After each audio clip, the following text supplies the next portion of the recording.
आध्यात्मिक वेला भाग 3 में चर्चा होगी। चर्चा जो होगी, जहाँ तक चर्चा हुई है आध्यात्मिक वेला भाग 2 की, तो चर्चा उसी के आगे होगी। यानी कि 3 भाग को समझने के लिए 2 भाग जो है कंपलसरी है। वो अगर आपने नहीं समझा है तो फिर आप 3 को नहीं समझ पाएंगे। और उस पे जो हमने चर्चा की थी, इस स्मृतियों के बारे में बात की थी और ये देखा था कि जो सृष्टि है, ब्रह्मांड है, वो पूरा का पूरा स्मृतियों से भरा रहता है।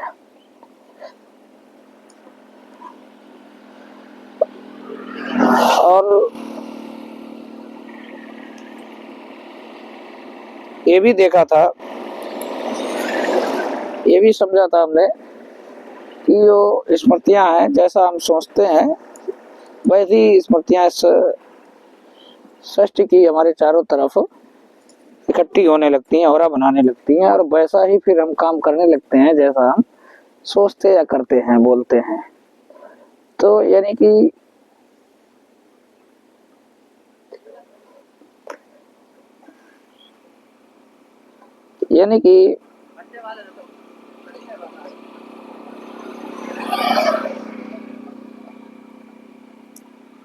एक बात जो हमें समझनी ये है, अभी हम सब लोग बात कर रहे हैं और सारे क्रियाकलाप कर रहे हैं,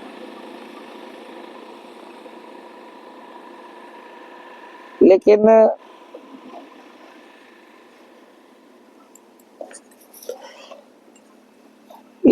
ऐसा क्या हो जाता है कि एक समय ऐसा आ जाता है जब उस व्यक्ति को डेड घोषित कर दिया जाता है।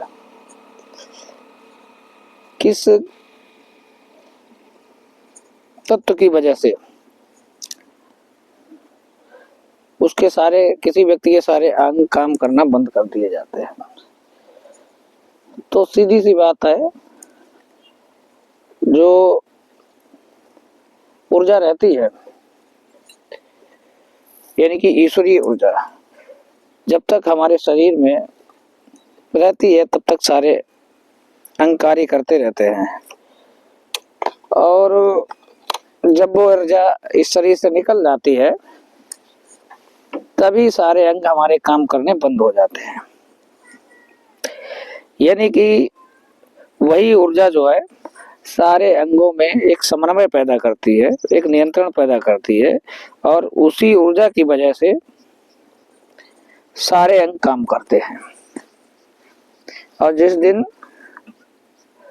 वह ऊर्जा नहीं रहती है, शरीर से निकल जाती है, तो व्यक्ति को मृत घोषित कर दिया जाता है। और जो ईश्वरी तत्व है उसको शिव तत्व बोला गया है। यानी कि जब वो शिव तत्व इस शरीर से बाहर निकल जाता है तो फिर ये केवल सब बचता है। सब लोग कहते हैं ये मृत हो गया, सब है ये। यानी कि शिव तत्व निकलता है तब क्या बचता है? सब बचता है। तो सभी एक्टिविटी जो है उसी ऊर्जा की उपस्थिति में होती हैं। जब वो ऊर्जा नहीं रहती है तो फिर व्यक्ति काम करना बंद कर देते, सारे अंग काम करने बंद कर देते हैं।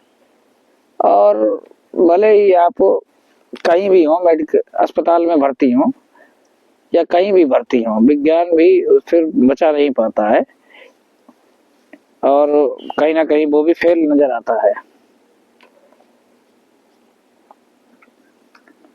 अगर विज्ञान जो है अपने हिसाब से सोचता है हालांकि, और किसी भी मशीनरी चीज को हमेशा बनाता रहता है और उसी दृष्टि से शरीर को भी देखता है, तो उस दृष्टि से शरीर को भी विज्ञान को बना लेना चाहिए, लेकिन एक समय के बाद ऐसा नहीं हो पाता है। ऐसे ही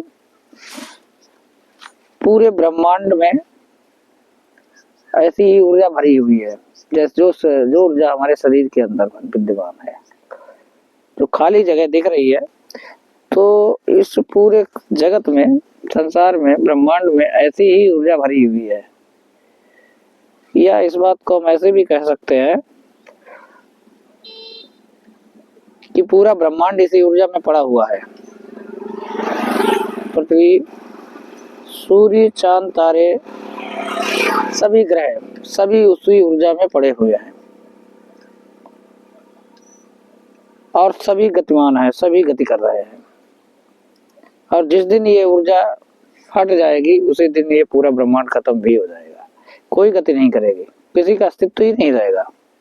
जैसे आपके शरीर से ये ऊर्जा निकल जाती है तो वो व्यक्ति डेथ हो जाता है, खत्म हो जाता है, वैसे ही इस ब्रह्मांड से भी अगर ये ऊर्जा हट जाएगी तो फिर ब्रह्मांड भी खत्म हो जाएगा, कोई गति नहीं होगी। यानी कि जितने भी गतियां हैं, जितने भी क्रियाकलाप है, तो वो सब किसकी वजह से हो रहे हैं? सब उसी ईश्वरी तत्व की वजह से हो रहे हैं। बहुत सारे लोग हालांकि प्रश्न उठाते भी है, विज्ञान ज्यादा पढ़ लेते हैं तो ऐसा ही होता है, लेकिन अच्छी बात है, उनको भी समझना चाहिए। और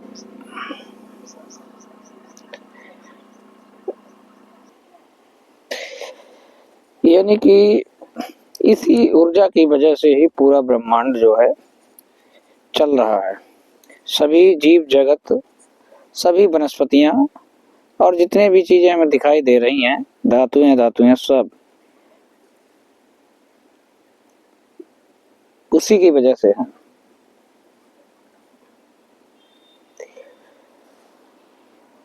इसीलिए तमाम महापुरुषों ने अच्छा सोचने बोलने की बात की है। महात्मा गांधी की भी वो बात 3 बंदर वाली बिल्कुल सही हमें लगती है, समझ में अब आती है।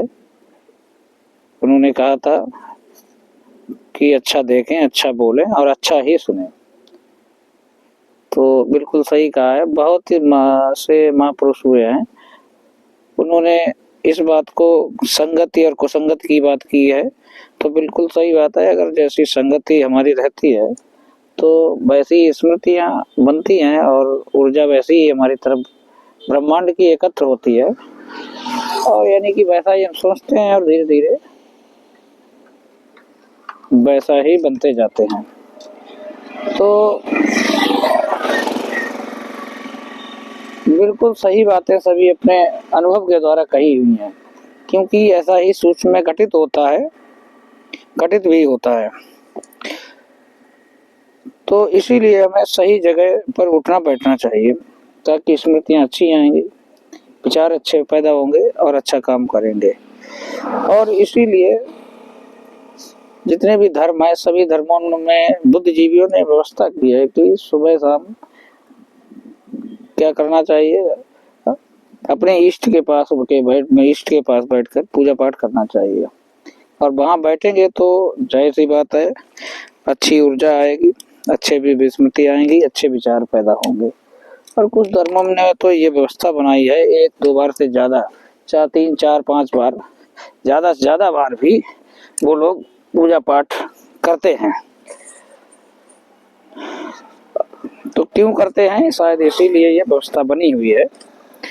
ज्यादा ध्यान करेंगे, ज्यादा अच्छे जो है स्मृति बनेगी और ज्यादा अच्छे विचार आएंगे। इसीलिए ये व्यवस्था सभी धर्मों में बनाई गई है।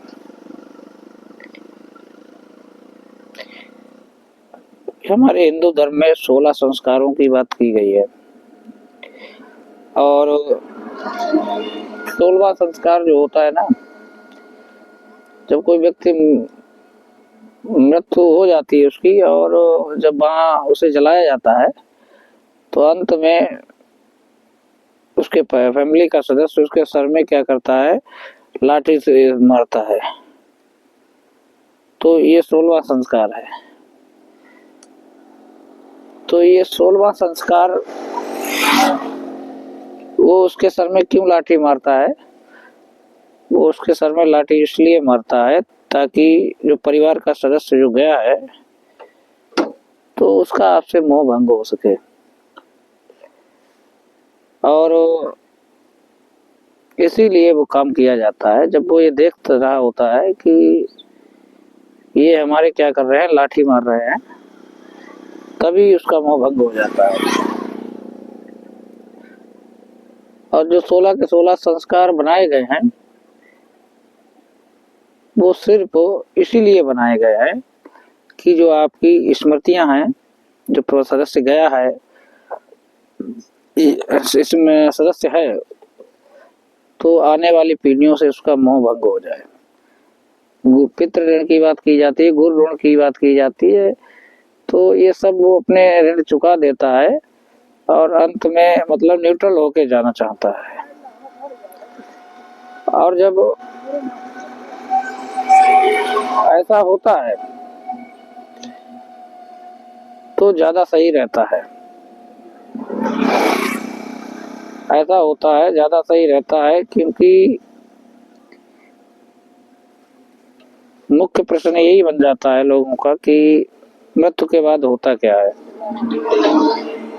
मृत्यु के बाद कोई व्यक्ति कहीं जाता नहीं है, ऐसा नहीं है तुरंत तो ही चला जाए। जब तक उसकी व्यवस्था नहीं होती है तो सभी जितने भी मृत्यु होती है कहीं ना कहीं सभी का, समझ लीजिए इस बात को, ये थोड़ा सभी परिवारों का एक रास्ता बना हुआ है, जिसे कुछ लोग हम लोग ऊर्जा पथ भी कह देते हैं, यानी कि उसी रास्ते में सभी पूर्वज पड़े रहते हैं और जो गया है वो भी उसी में जाता है। यानी कि कोई कहीं जाता नहीं, सब साथ में ही होते हैं। पहले स्थूल रूप से साथ थे, अंतर इतना हो जाता है, पहले स्थूल रूप से साथ में थे और अब वो सूक्ष्म रूप से साथ में है और सब कुछ देख रहा होता है। अब आपसे ज्यादा, हम आपसे ज्यादा देख रहा होता है, जो चीजें हम आप नहीं देख पाते वो भी देख रहा होता है। तो जो सदस्य गया है आपका, अगर मोह उससे भंग नहीं हुआ है, बार बार उसे याद कर रहे हैं आप, बार बार उसको ध्यान कर रहे हैं, उसका फोटो घर में लगा रखे हैं, मूर्ति लगा रखे हैं, तो फिर वही सदस्य क्या होता है, और सदस्य जो पड़े होते हैं उस ऊर्जा पथ में वो पीछे हो जाते हैं, वो बार बार आपके साथ सामने आगे आ जाता है। तो ऐसा होने से क्या होता है, उसकी जो इच्छाएं होती हैं अधूरी, वो आपके साथ सामने आगे आ जाती हैं और जो उसकी समस्याएं होती हैं वो उसकी समस्याएं भी आगे आ जाती हैं और जो उसकी बीमारियां होती हैं वो बीमारियां भी धीरे धीरे उस व्यक्ति में बनने लगती हैं। यानी कि सारी की सारी A to Z जो समस्याएं हैं उस पूर्वज की, वो जो व्यक्ति ज्यादा उसका ध्यान करेगा, ज्यादा मोह रखेगा, उसमें आ ही जाती है। और इन्हीं सब समस्याओं को दूर करने के लिए 16 संस्कारों की व्यवस्था की गई है ताकि मोह भंग हो जाए।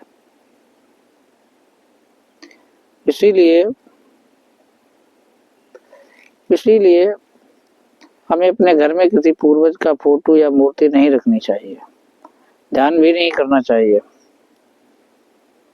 अगर वो आएगा तो उसकी जो समस्याएं होंगी वो आपको होंगी ही होंगी। तमाम समस्याएं ऐसी होती हैं, बीमारियां ऐसी होती हैं, डॉक्टर लोग अपनी भाषा में उसको जेनेटिक बीमारी कह देते हैं। जेनेटिक का मतलब जो पूर्वज से आ रही होती है बीमारी वो कह देते हैं। वो इसीलिए आती है क्योंकि आप उसको याद कर रहे हैं, उसकी पूजा पाठ कर रहे हैं। तो कहने का मतलब ये भी है कि पूर्वज को कभी याद नहीं करना चाहिए, फोटो भी नहीं घर में रखनी चाहिए, मूर्ति भी नहीं रखनी चाहिए। और इतना ही नहीं, कुछ लोग तो पूजा पाठ करते हैं तो वो तो बहुत ज्यादा गलत है और उसका प्रभाव ऐसा होता है कि आने वाली पीढ़ियों को भी भोगना पड़ता है। ये कुछ भी नहीं करना चाहिए और अगर ऐसा करेंगे तो सब बीमारियां उसकी आ जाएंगी, सब समस्याएं आ जाएंगी, अधूरी समस्या, दमित इच्छाएं जो हैं उसकी वो भी आ जाएंगी, जो रह गई पूरी नहीं हो पाई तो वो सब आ जाते हैं। बहुत ऐसे भी केस देखने को मिलते हैं, धीरे धीरे वो पूर्वज पूरी तरीके से उस शरीर में व्यक्ति के आ जाता है धीरे धीरे, और जो उसका खुद का जीवन होता है वो नीचे चला जाता है। यानी कि शरीर जो उस व्यक्ति का था अब यूज जो है प्रयोग जो है वही पूर्वज करने लगता है। और तमाम ऐसे एग्जाम्पल भी है। इन स्मृतियाँ ऊर्जा के रूप में जो पूर्वज रहते हैं बहुत ज़्यादा समस्याएं पैदा करते रहते हैं। और एक एग्जाम्पल की बात करेंगे, एक एग्जाम्पल हम दे देते हैं और एग्जाम्पल थोड़ा चर्चित देंगे तो ज़्यादा समझ में आएगा। परशुराम जी की का एग्जाम्पल दे देते हैं। और आपने सुना होगा परशुराम जी ने हजारों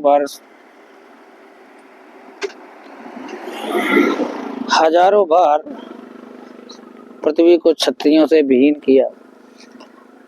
तो परशुराम जी के अंदर ऐसा क्या था? दरअसल उनके पिताजी जो थे जमदग्नि, वो है वंश के क्षत्रिय थे, तो उनसे उनका मारधाड़ चलती रहती थी, लड़ाई यानी कि चलती रहती थी।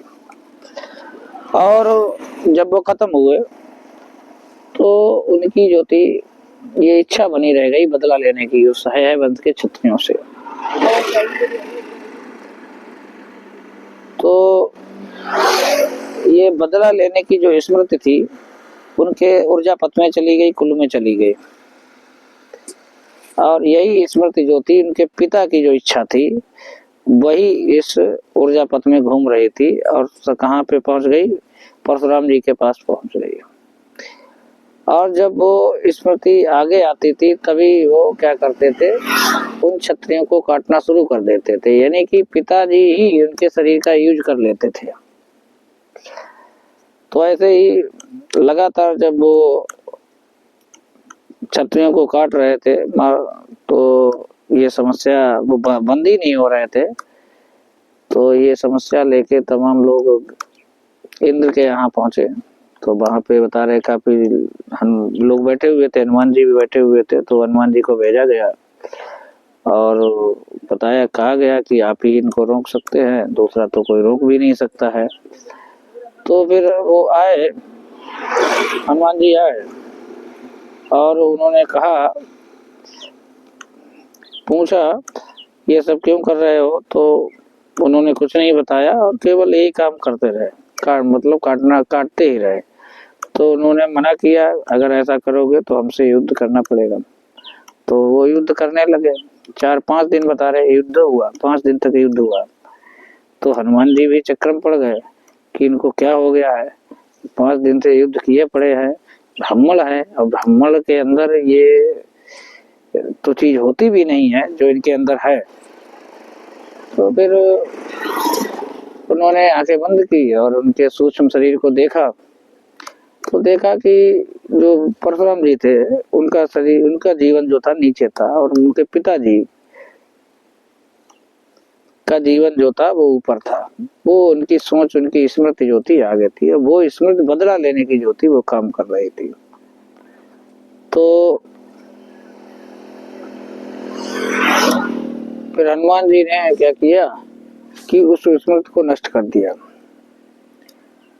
उस स्मृति को जब उन्होंने नष्ट किया तो यानी कि परशुराम जी ने का जो शरीर था उन्होंने अपने शरीर का यूज कर पाया सही से, यानी कि वो पूरे ऊपर गए अपने ही शरीर में जो जीवन था, सूक्ष्म जीवन था। फिर उसके बाद में उन्हें बताया कि ये सब तुमने किया। उन्हें होश पता ही नहीं किसने किया। हनुमान जी ने बताया कि ये सब तुम्ही ने किया और फिर पूरी बात बताई और पूरी उन्होंने समस्या भी समझा दी कि ऐसा ऐसा था, इसीलिए आपने किया। तो हालांकि सूक्ष्म जगत जो है, देव लोग जो है, उन्हें इस चीज के लिए जिम्मेदार भी नहीं मानता है क्योंकि उनका जीवन नीचे हो गया था और वो किसी और वजह से ऐसा कर रहे थे। फिर परशुराम जी को बड़ा इस बात का पछतावा भी हुआ और उन्होंने जो अस्त्र शस्त्र थे उनका भी त्याग करने का निश्चय किया। तो जो उनके पास धनुष था वो शंकर जी का दिया हुआ था, तो फिर उन्हीं को देने चले गए। शंकर जी ने मना कर दिया, बोले हम एक बार जो चीजें ले लेते हैं और वो हम वापस नहीं लेते हैं। फिर वो जाके बता रहे जनक के यहाँ वही धनुष रखाए थे। और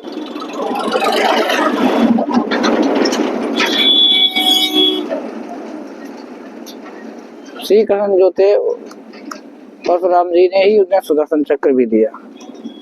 इनकी उन्होंने सभी अस्त्र शस्त्रों का त्याग कर दिया और जितने लोग उस लड़ाई में उन्होंने संहार किया सबका पिंडदान किया, श्राद्ध जो भी क्रियाकलाप होते वो सब किया। तो कहने का मतलब स्मृतियां जो है किसी को नहीं छोड़ती हैं, परशुराम को भी नहीं छोड़ा। और ये शरीर कुछ नहीं है, जैसी स्मृति होगी वैसा ही ये काम करती है। यानी कि मोबाइल की तरह जो गाना पड़ेगा वही बजेगा इसमें, तो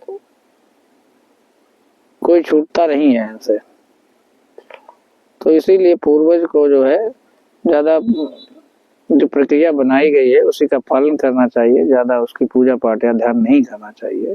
और अगर करोगे तो सभी समस्याएं बीमारियों वाली, आप देखेंगे किसी व्यक्ति को पथरी होती है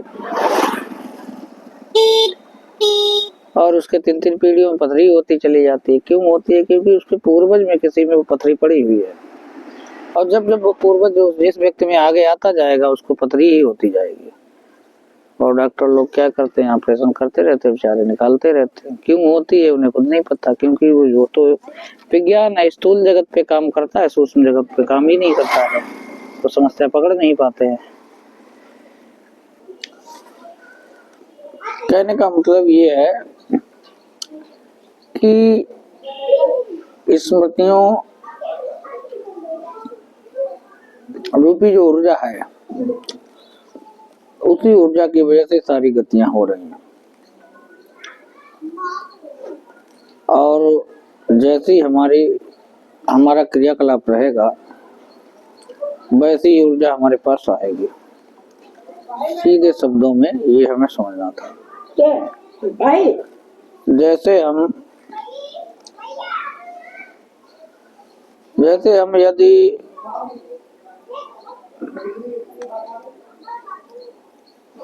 घर में भी सभी चीजें हमारी अव्यवस्थित हैं रूम की घर में, तो वहां पे ऊर्जा जो है फिर अच्छी नहीं आएगी। अगर सारी चीजें व्यवस्थित रखी हुई हैं, गुड मेंटेन है, वेल मेंटेन है, तो तभी ऊर्जा अच्छी आती है।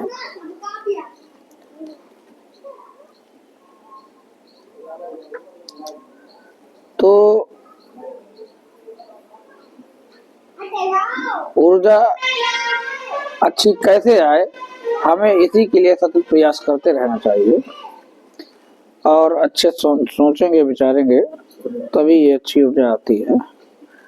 तो कोई भी काम करेंगे हम व्यवस्थित करते हैं, ठीक है। कोई भी चीज हमारे घर में है अव्यवस्थित पड़ी है तब भी गंदी ऊर्जा आती है, सही ऊर्जा नहीं आती है। तो इसका ये थोड़ा रहता है। और भी बातें हैं तो अगले वीडियो में चर्चा करेंगे। ज्यादा लंबी वीडियो हो जाती है तो फिर समस्या रहती है। तब तक के लिए हर हर महादेव।